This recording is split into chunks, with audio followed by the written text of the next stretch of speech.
அண்ணனை விட்டு அடி அடி அடிச்சு துவைச்சு காய போட்டுக்கிட்டு இருக்கான், கட்சியை கிழிச்சு தொங்க விட்டுக்கிட்டு இருக்கான் பொதுவெளியில.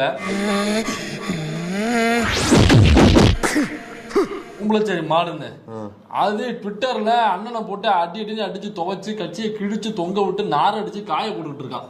மாமா பைய சாட்டையும் குடில் திண்ணி இடும்பவனங்கார்த்தையும் அவங்களோட மானம் எங்க போய் மண்டி போட்டு கிடக்கு, இப்ப அந்த வீரம் எங்க போய் வீழ்ந்து கிடக்கு இப்ப அப்படிங்கறதா நமக்கு தெரியல. ஆம்பளையா இருந்தா அப்படிமா யாரு நம்ம மாமா பையன். எலெக்ஷன்ல அண்ணன் என்ன பண்ணிருக்காப்ல, அதிமுக கிட்ட முக்கியமான தொகுதிகள் எல்லாம் அந்த முக்கியமான எங்க நிக்கிறாங்களோ அவங்க கிட்ட எல்லாம் காசை வாங்கிட்டு, அந்த கேண்டிடேட்ஸ்ல காசை வாங்கிக்கிட்டு ஒரு டம்மி வேட்பாளர் போட்டு சொல்ற.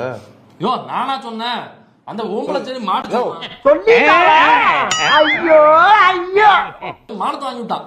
உங்க நொன்னே அப்படிலாம் கிடையாது, அதிமுக கிட்டையும் காசு வாங்கியிருக்கான், திமுக கிட்டையும் காசு வாங்கியிருக்கான். என்னை வந்து உரண்டழுத்தீங்கன்னாக்கா சம்பந்தப்பட்ட ஆடியோ எல்லாம் என்கிட்ட இருக்கு ஆதாரமா. அவர்களை தூக்கி இறக்கிட்டு போயிட்டே இருக்கு. வாயை திறக்கலப்பா, இவன் ட்வீட் போட்டதுல இருந்து வாயை மட்டும் இல்ல திறக்கல, சவுண்ட் வரும் மாட்டிப்போம் அப்படின்னு சொல்லிட்டு அதையும் திறக்காம நவ துவாரங்களே மூடிட்டு உட்காந்துருக்காங்க. தைரியம் இருந்தாக்கா இந்த உம்பளச்சேரி மாடை எதிர்த்தோ மனோஜ் எதிர்த்தோ வீடியோ போட சொல்லுங்க பார்ப்போம். ஆதாரம் கொடுங்கன்னு கேள்வி கேட்டாக்கா இவன் உம்பளச்சேரி மாட ஆதாரம் திறக்குவான், நம்மளால மனோஜ் ஆதாரம் திறக்கி விட்டுருவாங்க. பயப்படாத வீட்டுக்கு சொன்னே ஆதாரத்தை போடுறா அப்படின்னு நம்ம அண்ணன் தூக்கி போட்டாப்ல மறுநாளே தூக்கி மூஞ்சி கப்சி பண்ணிருக்கானு. அதான் சொன்னப்பா, சாட்டை வாடகை கொடுத்துருக்காரு இல்ல ரிப்பேரா இருக்கும். அவன் வாடகை எதாவது கொடுக்கல, வாயை கொடுக்குறான், இதை கொடுக்குறான், அதை கொடுக்குறான், எல்லாத்தையும் வாடகை கொடுக்குறான்.